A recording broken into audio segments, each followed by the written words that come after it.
Welcome to Sales Training for Podcasters, the podcast designed to better your sales process. We'll be sharing tools, tips, and techniques, whether you love sales or hate sales. If you've got a product or service to sell and a podcast, you've come to the right place.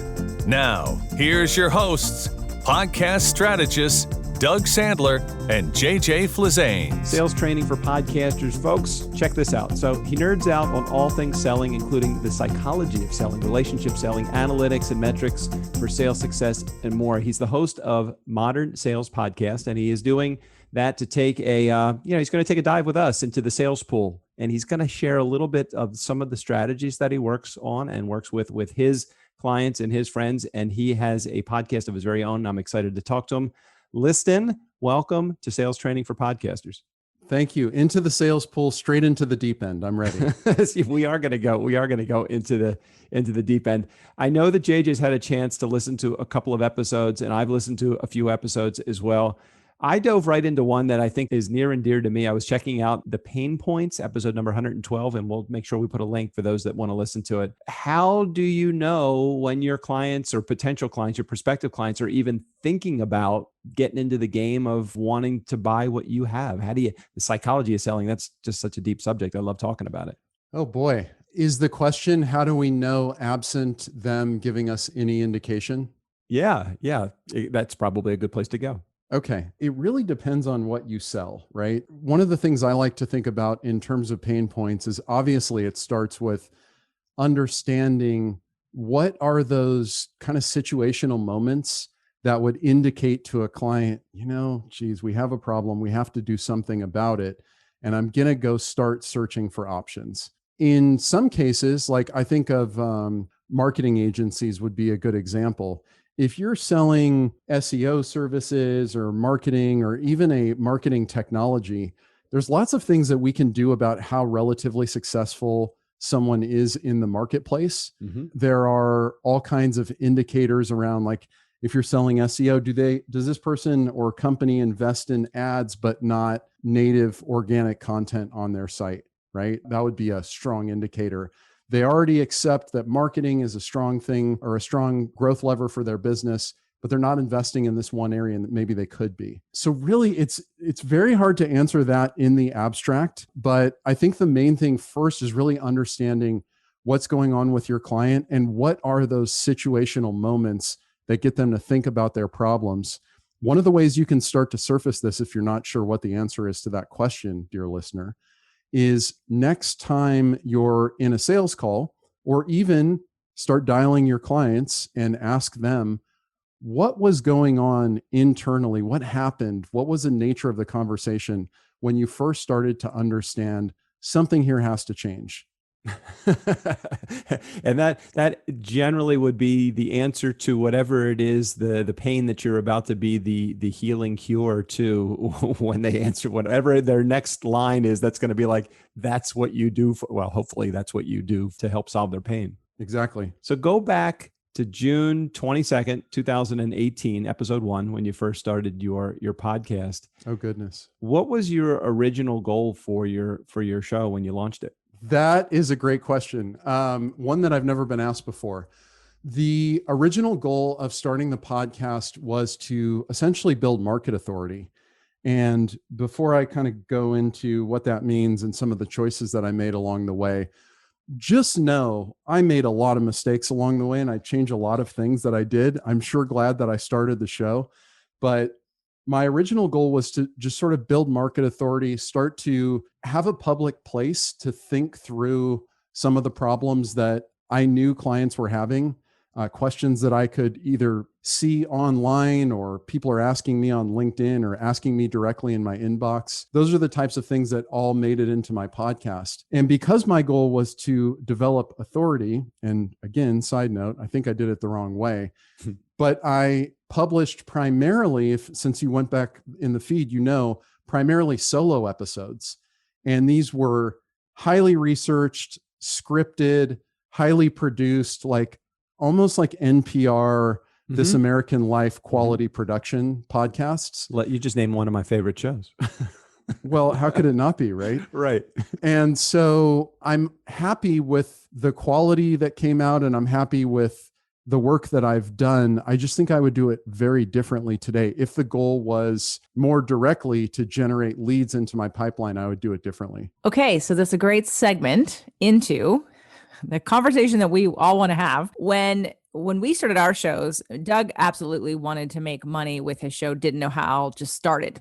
And I actually didn't need to make money right away because I didn't know how to show up in the world. So my first podcast, which was in 2014, was a 6-day-a-week show called Fit to Love. And it was high definition video for 2 of the days because I did cooking shows and exercise shows. And then 4 of the days were audio only podcasts. You were a freaking glutton for punishment 6 days a week. That was I had so much content, nuts. I needed a place to put it. That was the point. And I was doing all this work anyway with clients, and I wanted to do more and bring different pieces to them that they weren't asking for. And I didn't necessarily have the audience for the things I wanted to share. And so I thought podcasting would be a great way for me to kind of work it out. I'm going to put this out there and see what happens. I'm going to see who wants it. What do they like? What don't they like? What do they respond to? And I had a few things to sell along the way. And I know that a lot of, in the beginning episodes of your show, you were educating people who are consultants and business owners and entrepreneurs who have high level offers. Yeah. And that was sort of the point of the show. But at that point, did you have a high level offer for your show? Another great question. I would say it was half baked, and that's probably generous, right? So the main driver of my revenue has been sales training and sales coaching. And so those are the 2 ways that I would engage with clients. I think it's certainly true that even though I had ambitions of converting, in particular, listeners in the beginning, right? Because I wasn't doing interviews, I was doing solo shows. Like you mentioned, JJ, my main goal wasn't to make money quick. That was never kind of why I was doing it. I wanted to build a body of work, build authority, really have kind of an awareness marketing approach to this, where I was really building brand, right? Building recognition and going out and serving the market. That was the primary goal.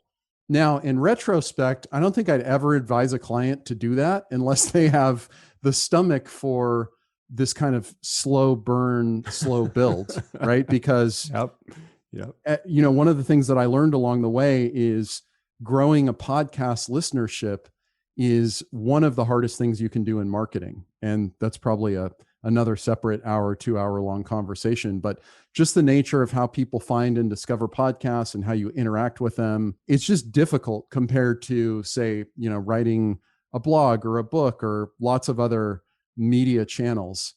And so going back, I did have an offer to answer your question directly, JJ, but it was so loosely even mentioned on my podcast, let alone I didn't have a concrete plan to segue interested listener to someone who could learn a little bit more about specifically what were their problems and how I might be able to help them, to directly, let's get on the phone and talk about sales training or coaching.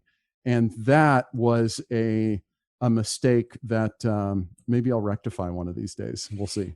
Well, we are now, Doug, after launching his show, and I'm sorry to tell your story, honey, but I'm going to retell your story a little bit. When he started his show, it took him about 18 months to sort of figure out, this is what I'm supposed to be selling, because someone wants me to help them do a podcast. And now he has a podcast production company. Mm-hmm. And I started my show. My intuition said they can't find you. You need to rebrand. So then my 6-day-a-week show became 6 different shows. And that was sort of when I struck gold, because now they could find me based on the uniqueness of the subject matter per day. And they weren't, I had Fit to Love as a brand, but I was talking about spirituality and law of attraction. I was also talking about paleo and keto diets. I was also talking about smart exercise and biomechanics. It wasn't all going to fit under one brand. So I agree with you that maybe, the things I would have done differently would have learned how to use a mic faster. I mean, I had one, but it didn't go as well. And I didn't edit properly and all that kind of stuff that you do. And I was uploading huge files, huge video files. And in retrospect, I'm like, oh my God, I knew nothing. I mean, they're HD files. No wonder no one does video podcasts. But at the end of the day, it still was a momentum of building an audience.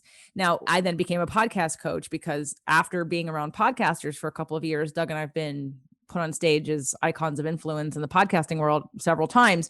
And we sit with podcasters who have been doing it for maybe as long as we are, and they're not making any money. And friends of ours, Joe and Matt, who have Hustle and Flow podcast, did a survey of 1,000 podcasters, and 85% of them made $0. And at that point, that and one of Doug's clients who was in a different high level coaching program, not his, was complaining about, in a way, she was struggling. I saw how much money she spent. I saw who she gave it to. I saw what they were supposed to do for her, and she wasn't getting anything. And I thought, oh my God, I never thought in a million years to be a podcast coach, but I can help you. You want what I have. You want to build a community. You want people, you want your community to be your buyers. So all this to say that what Doug has also learned from his journey is how to do a strategy that he calls guest to client. And what's interesting, and I'm looking forward to having this conversation with you because it intersects several ideas. He uses a guest to client strategy, but he's not pushy. He's not salesy. It's not a false thing. And when we invited you on the show, you were slightly concerned that maybe that you're walking into a sales pitch. And what I think is interesting about that is it's not, although it could be, it's not, it's not, but also because you're another sales guy. And this show was also, again, we created it because I wanted to teach mission-based, heart-centered, entrepreneurial podcasters who feel weird about selling or offering their services, don't have the confidence or have the skill to know how and when to, and then just to be completely vulnerable and authentic all the time because they don't like the sales conversation. You're a sales guy and you are afraid of us pitching to you on the podcast. So I want to talk about all of that. But first, I know I gave you a lot. I want you to start with sort of how where do you want them to go? I know, because I'm giving you the whole scenario, and then I'm going to let you take it and run with it. Because here again, the intersection is that even you as a sales trainer was skeptical of us going to sell you on something. And part of the show is I'm trying to represent the people who hate selling because of that. And so I want to talk about a little bit about your backstory in sales, and have you always done sales, or what did you, I mean, from that question, I would assume that at some point you had a negative opinion about sales too. Yes? That was a lot. So you used two words that I'm going to disagree with. Okay. Right off the bat, you said that I was afraid that you would give me a sales pitch and then I was concerned about it. Okay. Neither of those are true. I wasn't afraid. I wasn't concerned, but I was being direct with you about what pretenses I would agree to do the show under, which is I'm happy to come on and record a show. I don't, however, want this to be some sort of disguised sales pitch because I'm not interested in whatever it is. Right. So I was just trying to be direct in kind of a thoughtful way. Yeah. And totally respect that. And I love the fact when you got that back, I'm like, he's totally a guy I want to have on the show because now I can talk about that subject because so many people are doing it wrong. They get people on their show and they just jump down their throat, or they use it. What'd you call it? You said they use it as before recording it as a discovery session. I'm like, that's crazy. I mean, that is just, I mean, I know that happens, but it's like, if you are doing that and you're in my community, I don't care whether it's me or somebody else you're getting coaching from, you've got to stop that because you are further propagating the myth of, not the myth, the reality that some salespeople are like this, got this slimy image. I don't want it to be that way. Right. Yeah. There's academic research on the fact that stereotypes generally have some truth to them. Yeah. No, I don't have negative feelings about sales, JJ, but I do have experiences where people have been dishonest or manipulative. And generally, the way I think about this is people who have negative feelings about sales, and certainly some of you listening to this may think, God, sales is gross. I don't do sales. I just talk to people who I can help. And when I can help them, I tell them how. Well, that happens to be sales, right? The problem lies in the difference between persuasion and manipulation. And really the core of that is intention, right? So this word authenticity gets tossed around a lot in sales. And I don't really like it because some people authentically are just jerks. So I don't think advising people to be authentic goes far enough. I think there's ethical behavior that's in bounds and sort of represents how I would want to be treated and therefore how I will treat others, right? And there's behavior that's just completely out of bounds for me. So this begs me telling the story. So I'll go ahead and do it. I was asked to be on a show, sometime last year in 2020. It actually turned out to be one of the least negative experiences of 2020 as it went. But it's all relative though, Liston. Yeah, right now it is. We can laugh about it now for the time being, at least. So this guy asked me to be on his show, and I, do my normal homework. I go listen to the show a little bit. I check him out. He seems a little questionable, but not out of the range of normal podcasters. I've been on, I think, something like 70 or 80 shows as a guest now. So, seem fairly normal. I'll just show up, follow his lead. And in the run up to the recording, for those of you listening to this, you may not know, it's typical when you go on as a guest, you talk for 10, 20 minutes sometimes and just kind of get to know each other, figure out what the format's going to be, what you're going to talk about, and then you hit record. Well, during that time in the pre-call, he asked me really qualification questions that felt like an interview, right? Or like I was applying for something. Yeah. And so I answered the questions, and he said, you know what, based on your responses, you're not a fit for the show because you're not making over $1 million in revenue. And I said, well, I could have just told you that over email. I didn't need to be here, right? Like I would have been honest with you. Right.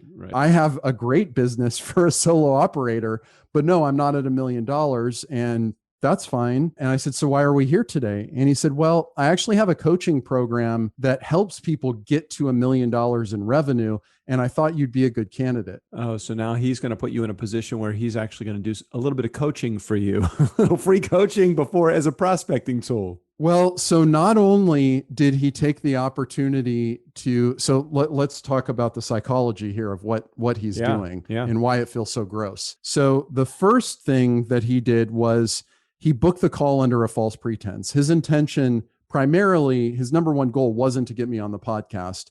It was to ask me qualification questions to see if I'd be a fit for this mastermind he has. My guess is if I said, oh yeah, I do over $1 million, he'd probably have a mastermind for people trying to get to 10 million or something like that, right? Or something, right? Yeah. So that's the first problem, is this false pretense of asking me to be on the show, when in reality, this was a just nasty disguised prospecting technique. The second thing he did is, by asking me a question that he probably knew the answer to, he minimized me, right? There was a little bit of humiliation there that he was trying to employ. And that's just gross. Like that's not how I start friendships. I don't know about you, Doug, or you, JJ, but that's not how I would start any friendship or any relationship in my life. And then he used the aspiration of, I'll help you get to X, right? So in sequence, that's a lot happening, but in sequence, you're just left with this feeling of like, wow, this person is repellent. I need to leave immediately.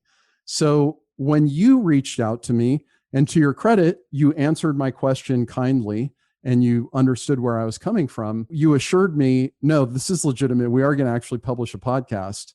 So I said, cool, I'm fine with that, right? Even if you want to talk to me about some other service or something on the back end of it, that's cool. I don't mind that. But don't start the relationship with really a lie. It's just not a good way to start things. Yeah. And I've had a chance, and I appreciate you saying that. And thank you. And I just feel like when I have somebody on my show, regardless of whether they potentially have a need or a desire to buy what I have, I start with the relationship first, because ultimately it comes down to, do I actually want to work with that person? Right. Certainly they could have a huge gaping hole and they need exactly what I have. And these are people that are screaming, oh my God, I need podcast coaching, or I don't have a podcast. Can you help me launch one? But they could be a complete dick. And I'm not going to want to work with, I don't want to work with that kind of person. So I want to go back to a couple of things that I've heard throughout the course of not only today, but in listening to a few of the episodes that I've heard of yours. You have this attitude of serve and not sell. Yeah. And I think that stands as such a great testament to exactly how you bring in a quality client to client list, somebody that, you start with the strategy and the philosophy, as a good buddy of mine, Jay Fazette, starts with, is I'll go first. Let me hear you, let me listen to you, let me build a relationship with you, and let me figure out how I can serve you. And if there's money in there, great. If there's a sale in there, great. If there's a partnership in there, great. But it's almost just like you're just trying to figure out what it is that you can do, that you can serve, how you can serve that person best. How do you start that kind of conversation? I know there's many of my, our listeners that probably want to know, I just don't even know where to begin that, because I have bills to pay and I'm trying to get beyond this need and I want to help people, but I still have this other stuff called bills and responsibilities I have to fulfill, that sales can help me fill that. But you start with a relationship. So let's talk about that for a moment or two. Well, I think context matters a lot here. So, I think it starts with, first of all, how did you meet this person? So I think you can serve people in all contexts. It's just the way that you would go about it would be slightly different.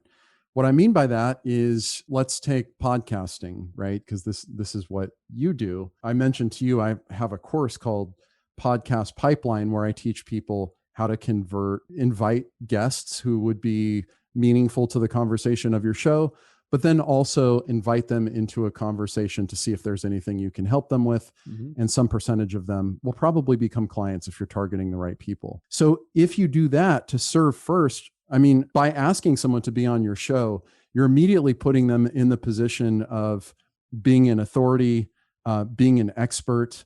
They get social status from it. They get a link back to their site, which actually matters if you know anything about SEO. Yeah. So there's a lot of things that you're giving right off the bat, and it's a very low commitment for someone to spend time with you and start a relationship. From, what I like to say is, if you're having trouble getting responses to cold outreach or networking you're doing, start a podcast and you'll be shocked by how many people will spend 1 hour with you. Agreed. Free coaching, and high authority figures will do, thought leaders, the influencers will do that too.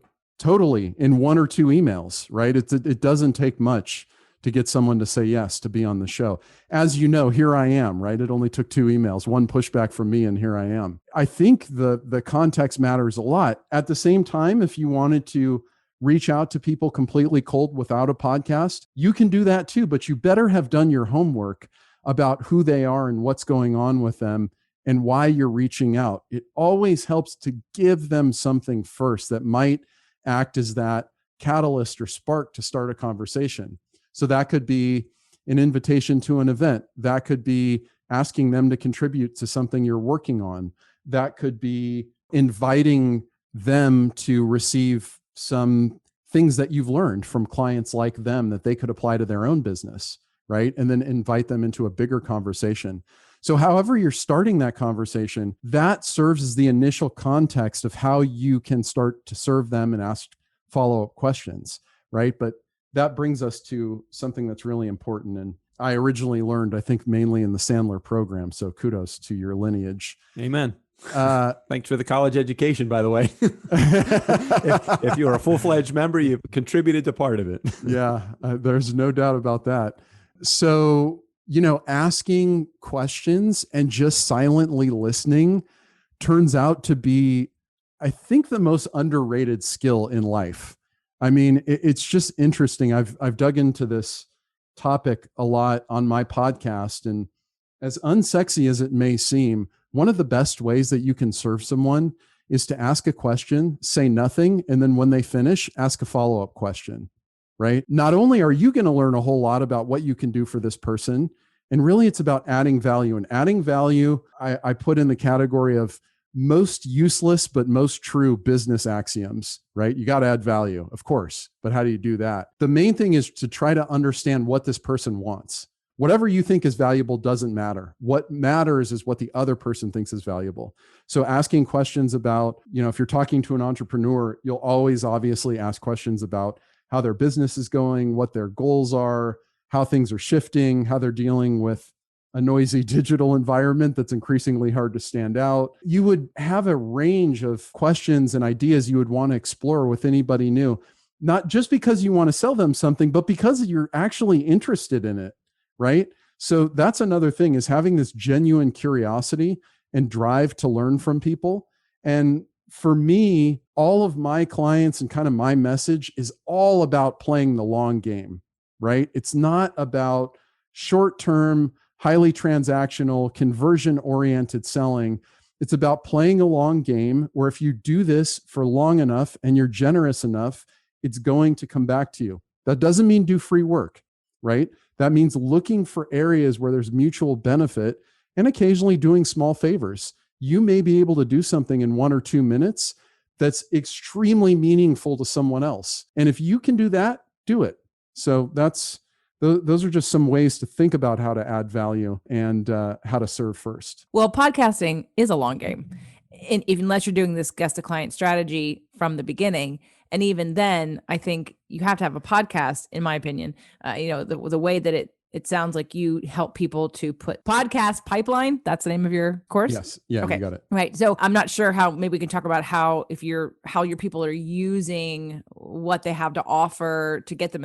Are you teaching podcasters or? Yeah, I guess that's the question. Are you teaching podcasters? Yeah. So my audience are independent experts or entrepreneur owners of creative firms.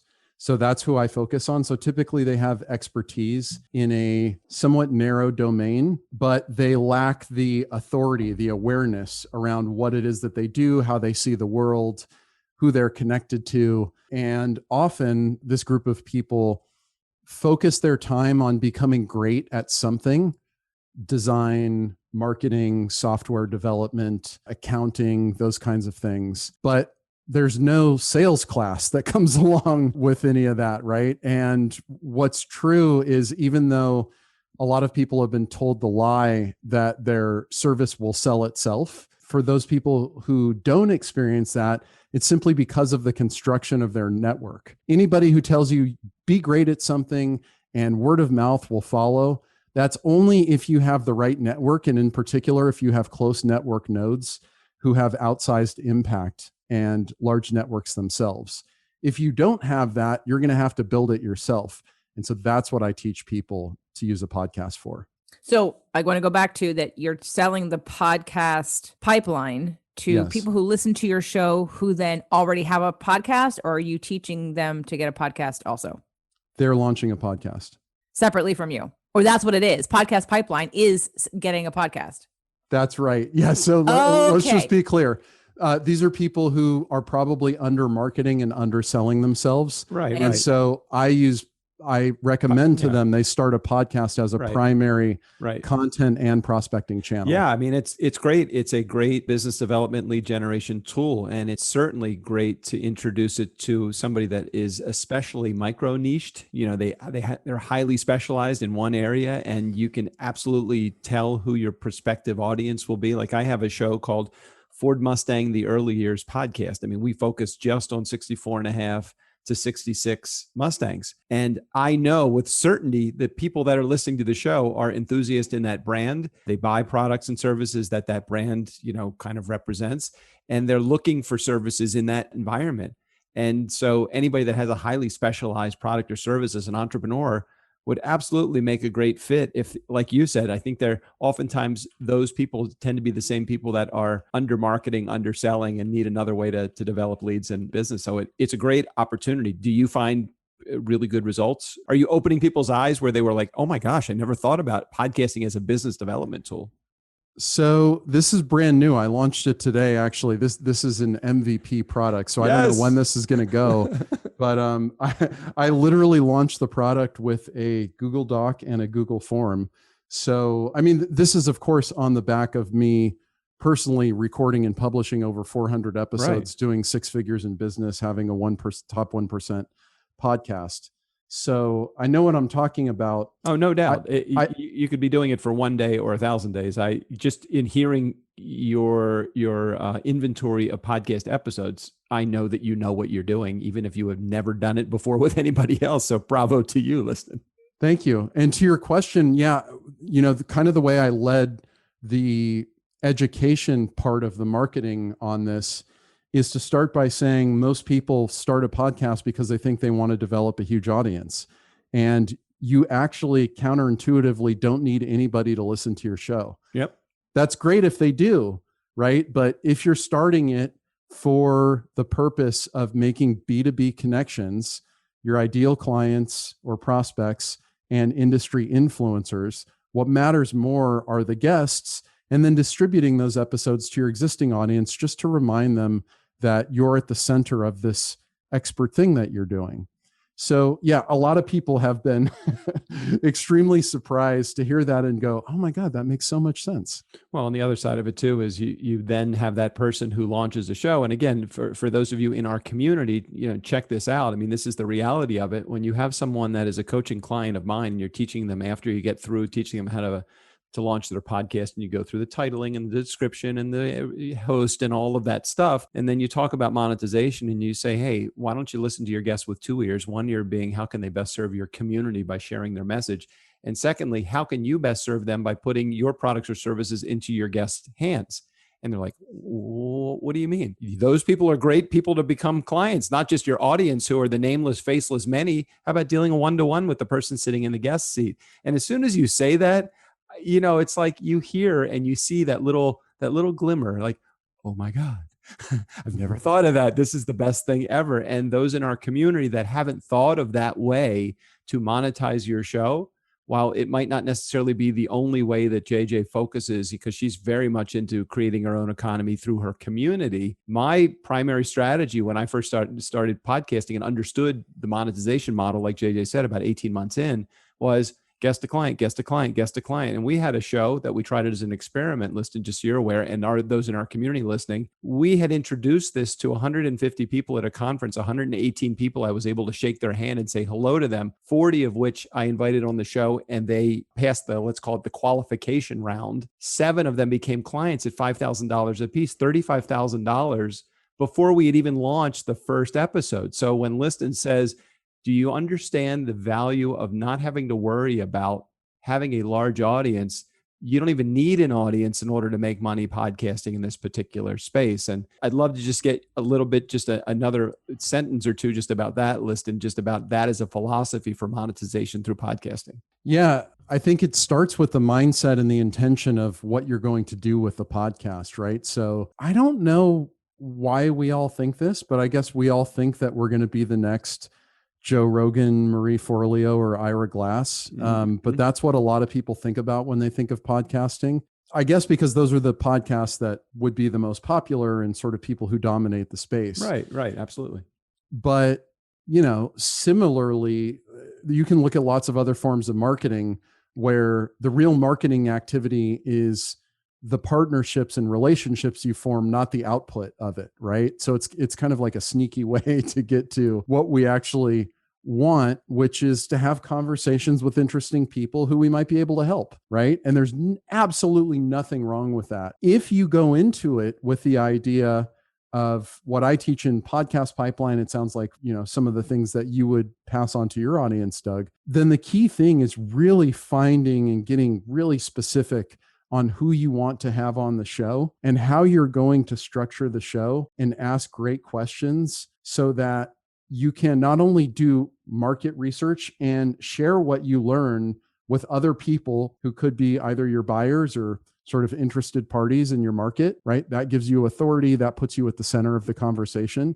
That's great, right? But it also teaches you a lot about who the person is, what they're struggling with, and maybe, just maybe, some ways you might be able to help them. Nothing wrong with that, right? So one of the key things though, and actually I wanted to ask both of you this question, and I know we're getting close maybe to the end of the recording here. One question or one thing that I get asked a lot is, well, how do you go from guest to quote unquote pitching them? And my answer to that is, well, you're not going to pitch them anything, right? So one strategy could be, first of all, it depends on what you're doing. But if you're selling really big engagements, I think it makes sense to, at the end of the recording, say to the guest, hey, you mentioned XYZ thing that's going on. We actually have a presentation, workshop, something that you could give to the person and their team where we teach you about how to tackle this on your own. Would you be interested in scheduling that? Or would you be interested in some more information that I can send to you and your team? And then we can talk about getting it on the calendar if you're interested.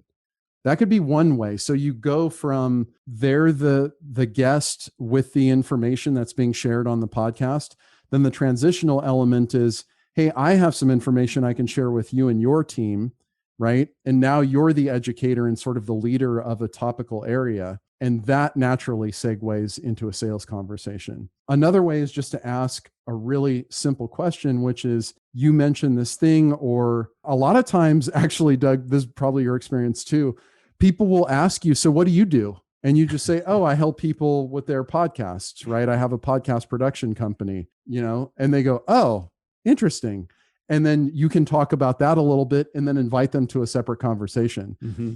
But to me, and again, I'm going to shut up here because I am curious to hear what you have to say. To me, the important part of this is to treat the podcast as the main objective of that first call, and then invite them to something separate where we've now reset the frame and they understand the purpose of coming to that call is to talk about something you can help them with. JJ, you want to add to that? Because I'm like chomping at the bit. I want to, but I want you to monopolize the conversation here. I want you to answer it because it's so in alignment with what you do. But then I want to represent how people who don't want to do that can do that differently. But go ahead, you start. So I go back to the beginning of the relationship with someone that is, when I invite somebody on my show, generally I have three purposes that they could serve. One of them is they could help me build my community. The second, they could help me build my influence. And the third is they could help me build my bank account. So you got money makers, influencers, and community builders. So let's just work just for a quick second in the category of money maker. A money maker could be any number of different resources. It could be somebody that's highly qualified to buy what I have. It could be somebody like you, Liston, that has an opportunity to reach my market, the same market that I work with. And I'm thinking, as you're talking, I'm like, oh, well, he's got a podcast launch service. This is cool. But he probably doesn't have the back end systems because you're newer at it. You might not have those systems to do the production. So maybe there's a joint venture partnership involved or an affiliate relationship involved. So my wheels are always moving as that potential moneymaker, who I thought was a moneymaker, when I invited them on my show. So I'm always looking at, okay, how can I serve my community and how can I serve this guest? Not how can this guest buy what I have and how can I get them or make them money or pull something over on them. It's never that way. Oftentimes it is the relationship or the conversation might evolve into, Liston, we had a really good time on the show. I'm hoping you agree. I had a great time talking to you. I don't know where it is that there is opportunity here. I just know there's opportunity here. Would you be open to an additional conversation? And just saying that, that's never putting somebody in a position where I've shamed them. I've made them feel bad that they don't have what I have, or they are lacking something that I can fill a void. Those are really like, they make you feel, like you said earlier, they make you feel kind of crummy or kind of oogie as a person sitting across the Zoom microphone from them. So as the potential buyer of my services, I never want anybody to feel that way. So when I put somebody in that money-making category, I'm always looking for any number of, probably a handful of different ways that we can work together. And now my job, not your job, but my job while I have you on this interview and asking you questions is to kind of guide the conversation, helping me to understand which category of that relationship do I feel first that we should start with. Does anything that I say make you feel like, oh God, I would never do that as a coach, or I would never do that as somebody recommending to podcasters what to do?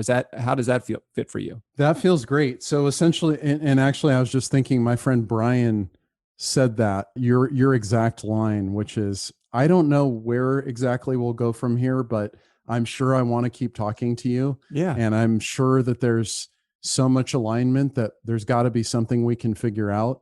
Would you be open to just talking again? Yeah.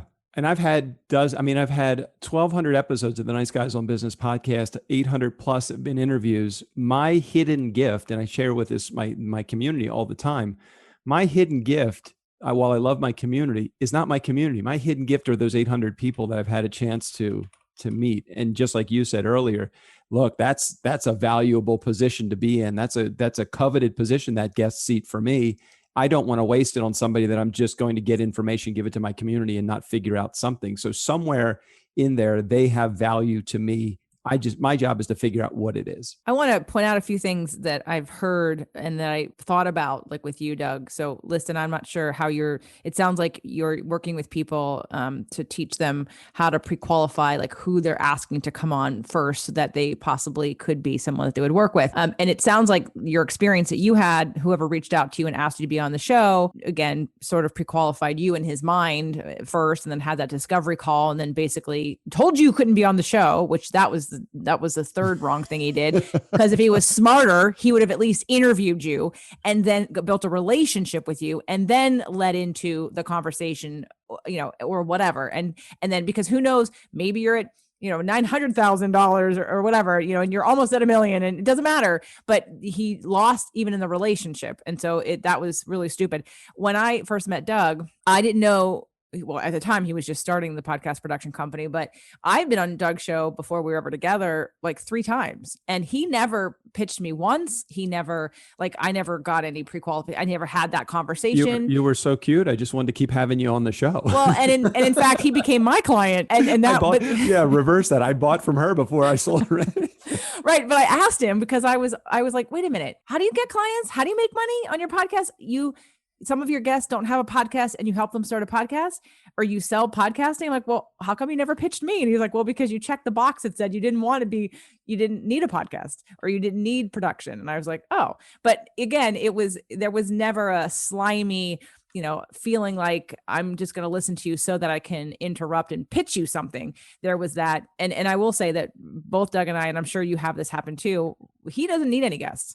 We have guests out the yin yang for our other shows. We do not need a guest. So what ends up happening is that he can pre-qualify people who want to be on the show. They could sponsor the show if they want to be on the show sooner. If it looks like somebody who, they pre-qualifies them to see if there's someone who even might be interested in a podcast. And then when he has time in his schedule to add more people onto the show, he can pick from that pool. So I feel like there's a different energy also when people are coming to you. And so for podcasters, that you guys that are listening who are more like me and they you weren't used to doing sales and this kind of feels weird and you don't know how to do that on your show, I'm going to tell you, because I've done it on my show differently, not at the same impact. Because again, the high level offers didn't start, they came out of what I started doing. But for me, I think that when you go after somebody and not think about your community at the same time, again, you don't need one.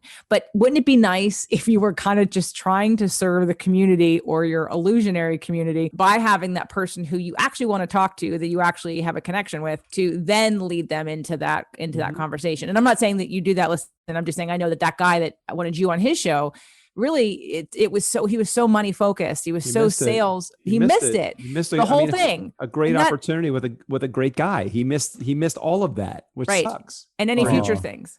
And I'll just quickly share for those of you that are listening that are like, okay, I don't sell sales and I don't sell money. Okay. Because I didn't sell money for a long time either. And I didn't know how to do this for me. In fact, I created a whole new show to do it. It's called Health and Wealth. And the Health and Wealth, because I was meeting all these rich men who are terribly unhealthy, who are at conferences, wanting to pitch themselves. And I was like, okay, I keep saying no to having people on my show that talk about money because I wasn't at the time. And I'm like, so I'm going to start a new show called Health and Wealth. And I'm going to try this tactic. And it's not how it ended up working out, but how I changed this guest to client strategy is I started putting my audience on my show. I used it as a list builder. And I said, who would like to sign up for a free one-on-one coaching session that's on the air? It was called Win a Free Session. So it wasn't that guaranteed that everybody was going to get it because I did pre-qualify, but it was called Win a Free Session. And I did it for a little while and then I pulled it down and then I put it back up for my Inner Circle podcast, which is my membership-based podcast, which is a paid podcast. So I started doing these interviews with people who wanted me to coach them for free. And I would air the whole thing. And it was awesome because it got to show my community how I coach people. It answered a lot of their questions. And then it built a know, like, and trust, this whole long game of sales that now I did 6 figures in 6 weeks because of only on my podcast, because I had an enrollment period and the know, like, and trust factor after a couple of years or many years, some people have been listening to me for 6 years and they trust me so much that when they're ready, they can go from nothing to 5-figure offer because it's not from nothing, right? They have that time with me. And so what I think is one of the most important things to say here too, is that if, like you were talking about the podcasting, I think podcasting, while it takes a while, I don't think there's anything better to create that relationship, to bring people into a sale later, because if they're listening to you, they're learning from you, their life is changing because of you, they connect to you, they feel like they know you. I didn't know how easy it was going to be until this pandemic hit. because I've been doing live events to fill that program last year. And I thought, well, I'm going to see what happens. And I filled more people easily this year than I did last year, and only from the podcast. So it's when it really hit me harder than it ever had, because the results were so much more. But again, it doesn't happen overnight. And that we all know that. We've talking about that. You said it's a long game. It really is a long game, but it's so worth it to do it, because again, and to me, it's less effort. Like Doug said, one of our friends, she did an event. It was a giveaway called Create Your Own Economy. And the minute I saw that title, and after my enrollment at the end of last year, I went, I fucking have done that. Like, I have created my own economy. Bring on a pandemic, because it isn't going to affect me, because the podcast has really created this whole new business, and the way, of course, and it changes the way we do business, right? Definitely. Yeah. I mean, I think the main thing that I tell my clients, and I think the sort of aha moment for so many people, is it's just such an easy yes, right? For anybody who you want to connect to. And I love, remind me again, Doug, what were you have money makers, influencers, and community builders. So you got VIP guests that are your influencers, your community builders that have big communities that your clients are going to build their listeners on the shoulders of. And you have money makers, people that you can make bank from. And I love that. I think that's such a great way to look at it. And all of those people, the people in those three different circles, whoever you are, dear listener, a lot of them will say yes to be on your podcast. So I didn't intend for this to be a podcast pump up session, but I guess this is great. Well, that's the purpose of this call. This is great. I mean, we want to talk about all things podcasting. We were tired of seeing people who were loving podcasting and not making any money. Yeah. They were broke, but they have gifts to give the world. They're good at what they do. They just they couldn't bridge the gap on how do I monetize this? Because again, everybody thinks they're waiting for advertisers and sponsors. They're going to get millions of it. Like you said in the beginning, who told us that? Like, why do we think that? And it really is what stops people from continuing on and trying to find other ways to monetize, because that's what they think. Oh, I'm going to have so many downloads and I'm going to have sponsors, and that's how this is going to be. And it doesn't. 99% of people are never going to be completely funded through sponsors and advertisers. And I'll tell you, I don't even want them. I'm at that place. I can do that. I don't want that. I don't want it. Not that I would get like the same numbers as the people that you mentioned. Right. But I don't even want it, because I make more selling my own stuff. And I can do different kinds of sponsorships, and I do live events, and the whole thing. So I love that you're teaching sales in a new way, and that you're also continuing. You're doing very similar things to what Doug is doing with his podcast. And again, I'm a big fan of everyone becoming a podcaster. So because I think it's great. It also, and just one last thing, another reason why I love podcasting is because I used to network early on as a trainer, as a nutritionist, and I did it to like get to know everybody and build the relationships. But I hate networking. I hate walking into a room full of people who are in scarcity about feeling like, oh my God, who can I sell right now? And that's not every room, but a lot of times that's what happens. Mm-hmm. And when I was a podcaster and went to my first podcasting conference, all of a sudden I felt like there was none of that, because everybody has their own show. And if there was any business relationships to be had, it all came from a place of abundance and already wealth, like thinking whether they had money or not, it didn't matter, because everyone had their own show. And the energy is so much different around podcasting and podcasters, I feel, than it is around business owners in a room full of people trying to sell each other. So I love the freedom that this space gives us, because it really is truly uniquely fitted to step into who you are, accept and love who you are, attract the right person for you, know what your brand is, know what your message is, know who your people are, and stop trying to sell to everybody. Because when you figure that out, it's easy, and it just eliminates all that extra work. So that's my podcast pitch for the day. So we want to make sure people know about your podcast though. So Liston, why don't you tell everybody about your website, your show, and what else they can get from you now? Sure. So my website is servedon'tsell.com, just how it sounds. And my podcast is called Modern Sales. You can just type in Modern Sales. You'll see an orange cover with my face on it, or you can just go to modernsalespodcast.com. If you visit my website, I do have a free sales training masterclass where I go over the sales fundamentals. Doug, I'm sure you'd have a lot of judgment about that, and I'd be fine to take it all. No, man, no, no way. Yeah, that's in the navigation. Just click on free training and you can grab that right away.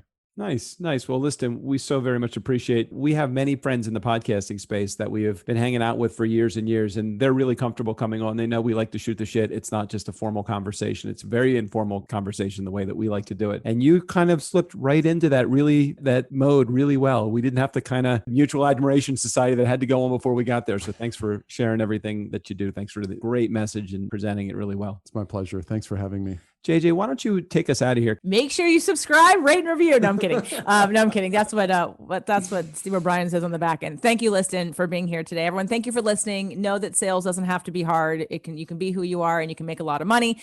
And we look forward to seeing you again here next week. Thanks for listening to Sales Training for Podcasters. To get additional information and to access more amazing content that will boost your sales game, visit salestrainingforpodcasters.com. Hey, do us a favor. Rate and review our show on Apple Podcasts or wherever you get your podcasts. Again, thanks for listening.